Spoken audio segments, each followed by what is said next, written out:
महाशिवरात्रीला केलेले हे उपाय तुमच्यासाठी ठरू शकतात वरदान। घरात होईल भरभराट। श्री स्वामी समर्थ मित्रांनो, महाशिवरात्रीच्या सणाला विशेष महत्त्व आहे। शिवपुराणानुसार महादेव आणि माता पार्वतीचा विवाह महाशिवरात्रीच्या दिवशी झाला होता। जो कोणी या विशेष दिवशी खऱ्या भक्ती आणि अंतकरणाने त्यांची उपासना करतो त्याचे सर्व दुःख दूर होतात असे मानले जाते। दरवर्षी फाल्गुन महिन्यातील कृष्ण पक्षातील चतुर्दशी तिथीला महाशिवरात्रीचा उत्सव साजरा केला जातो। यावेळी ही तारीख 8 मार्च 2024 शुक्रवार येत आहे। हा दिवस एक विशेष तिथी बनत आहे कारण शिवरात्रीला शनी प्रदोष व्रत देखील येत आहे। या दिवशी केलेल्या पूजेचे महत्त्व अधिक असेल। शिवरात्रीच्या दिवशी पूजा करण्याव्यतिरिक्त काही उपाय आहेत जे खूप फायदेशीर आहेत। चला तर मग जाणून घेऊया या उपायाबद्दल।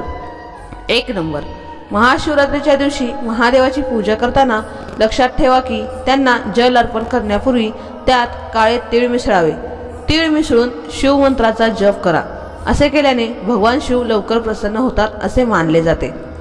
2 नंबर, महाशिवरात्रीच्या दिवशी भगवान भोलेनाथांच्या रुद्राभिषेकालाही विशेष महत्त्व आहे। शक्य असल्यास या दिवशी दह्याने भोलेनाथाचा रुद्राभिषेक करण्याचा प्रयत्न करा। असे केल्याने व्यक्तीच्या आर्थिक समस्या दूर होतात आणि जीवनात प्रगती होते। 3 नंबर, महाशिवरात्रीला शनिदेवाची पूजा करणे शुभ राहील। याशिवाय शिवचालिसा आणि शनिचालिसा पाठ करा। असे केल्याने भक्तांच्या सर्व मनोकामना पूर्ण होतात। 4 नंबर, शिवरात्रीच्या दिवशी पूजा करताना बहुतेक लोक शिवलिंगाला चंपा किंवा केतकीची फुले अर्पण करतात। मात्र असे करणे अजिबात शुभ मानले जात नाही। असे मानले जाते की भगवान शिवाला शमी आणि बेलाची फुले आवडतात। 5 नंबर, भगवान शंकराच्या पूजेमध्ये जवसाच्या फुलाला विशेष महत्त्व आहे। भगवान शंकराच्या पूजेमध्ये लाल आणि पांढरी फुले विशेषतः अर्पण केली जातात। या वनस्पतीला मंदार असेही म्हणतात। याशिवाय शिवलिंगावर बेलपत्र, धतुरा आणि मध अर्पण करा। 6 नंबर, पूजेच्या वेळी भगवान शिवाच्या मंत्राचा जप करणे खूप महत्त्वाचे आणि शुभ मानले जाते। म्हणूनच महाशिवरात्रीला महामृत्युंजय मंत्राचा किमान 108 वेळा जप करण्याचा प्रयत्न करा। याशिवाय ओम नमः शिवाय मंत्राचा जप करणे देखील शुभ आहे। 7 नंबर, जर तुम्हाला कालसर्पदोषाने त्रस्त असाल तर महाशिवरात्रीच्या दिवशी तुमच्या क्षमतेनुसार चांदीच्या किंवा तांब्याच्या नागनागिनीची जोडी महादेवाच्या मंदिरात किंवा वाहत्या पाण्यात सोडून द्या। असे केल्याने तुम्हाला कालसर्प दोषापासून मुक्ती मिळेल तसेच जीवनातील सर्व समस्यापासून मुक्ती मिळेल। मात्र हा उपाय करण्यापूर्वी सकाळी पवित्र स्नान करावे। 8 नंबर, आंघोळीच्या पाण्यात काळे तीळ जरूर टाका।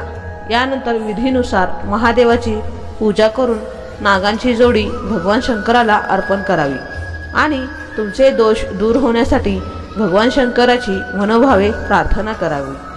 9 नंबर, महाशिवरात्रीच्या दिवशी शिवाला अभिषेक करून जलधारीचे पाणी घरी आणावे। यानंतर ओम नमः शांभवायचं, मायोभवायच, नमः शंकरायचं या मंत्राचा जप करत ते तीर्थ घरभर शिंपडावे। असे केल्याने घरातील नकारात्मक ऊर्जा नष्ट होते आणि घरामध्ये आनंदाचे वातावरण निर्माण होते। 10 नंबर, एकाच घरात आपसी कलह, रोगराई किंवा इतर समस्या असतील तर त्या दूर करण्यासाठी घराच्या ईशान्य दिशेला रुद्राभिषेक करणे शुभ असते। ईशान्य दिशा समस्त देवी देवतांच्या आगमनाची दिशा मानली जाते। त्यामुळे रुद्राभिषेक ही त्याच दिशेला करावा। लघुरुद्र, महारुद्र किंवा अन्य कोणतेही अनुष्ठान या दिवशी इच्छित फलदायी ठरते।